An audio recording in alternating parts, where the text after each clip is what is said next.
Petrol, diesel और natural gas को लेकर के एक अच्छी खबर है। ये जल्द ही जीएसटी के दायरे में आ सकते हैं। केंद्रीय मंत्री हरदीप सिंह पुरी को दोबारा पेट्रोलियम मंत्रालय की जिम्मेदारी सौंपी गई है। मंत्रालय का पदभार संभालते ही पुरी ने कहा कि वो पेट्रोल, डीजल और नेचुरल गैस जैसी वस्तुओं को जीएसटी के दायरे में लाने पर विचार कर रहे हैं। आपको पता है, ऐसा होने पर ईंधन की महंगी कीमत से लोगों को राहत मिलने की उम्मीद है। और ये पहली बार नहीं है जब पुरी ने पेट्रोल और डीजल को जीएसटी के दायरे में लाने पर जोर दिया है। यहां तक कि वित्त मंत्री निर्मला सीतारमण ने भी पिछले साल नवंबर में कहा था कि इसे लागू करने से लोगों को फायदा होगा और फायदा काफी ज्यादा होगा। हालांकि पुरी ने पहले हवाला दिया था कि पेट्रोल और डीजल को जीएसटी के तहत लाने के लिए राज्यों को सहमत होना पड़ेगा। आपसी सहमति होनी बेहद जरूरी है, जिनके लिए ईंधन और शराब प्रमुख राजस्व का स्रोत है। ये सबको मालूम है कि इससे काफी ज्यादा आय होती है। अगर पेट्रोल और डीजल पर मौजूदा टैक्स सिस्टम को खत्म कर जीएसटी लागू किया गया तो इनकी कीमतें काफी कम हो सकती है। अब आपको बताते हैं कि अगर पेट्रोल और डीजल को जीएसटी के दायरे में लाया गया तो इनकी कीमतें कितनी कम हो सकती है। अभी पेट्रोल की खुदरा कीमत में लगभग 55% तक केंद्र और राज्य के करों का हिस्सा है। अगर हम दिल्ली की बात करते हैं तो यहाँ पर पेट्रोल की कीमत 94 रुपए 72 पैसे प्रति लीटर है। इंडियन ऑयल कॉर्पोरेशन की वेबसाइट के मुताबिक दिल्ली में डीलर को पेट्रोलियम कंपनी से मिलने वाली पेट्रोल के दाम 55 रुपए 66 पैसे प्रति लीटर हैं। इसमें 19 रुपए 90 पैसे की एक्साइज ड्यूटी, 3 रुपए 77 पैसे का डीलर कमीशन और 15 रुपए 39 पैसे का वैट लगाया जाता है। ये पूरा डिस्ट्रीब्यूशन हमने आपको बताया कि कैसे इसमें ये डिवीजन होता है।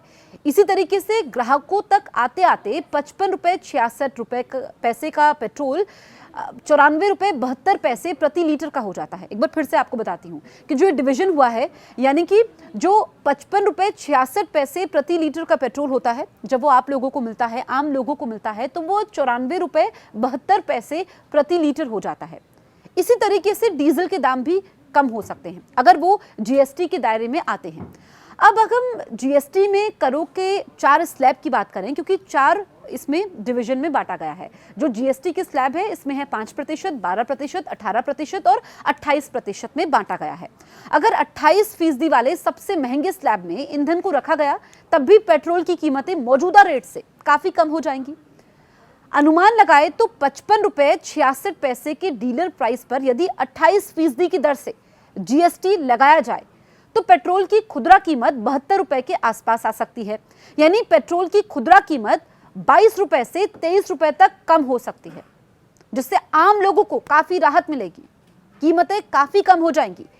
पेट्रोल डीजल की कीमत पर एक्साइज ड्यूटी से जहां केंद्र सरकार की कमाई होती है, वहीं राज्य सरकारें वैट लगाकर अपना राजस्व बढ़ाती है।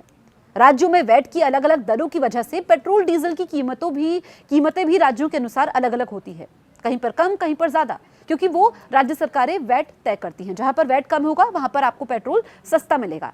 अब दिल्ली में पेट्रोल की खुदरा कीमत पर 35 रुपए के आसपास का टैक्स शामिल होता है। और अगर ऐसा होता है, जो हरदीप पुरी ने कहा है कि जीएसटी के दायरे में पेट्रोल, डीजल, नेचुरल गैस को लाया जाएगा, और इससे पहले निर्मला सीतारमण भी कह चुकी हैं, तो फिर आम लोगों के लिए बहुत राहत वाली खबर है।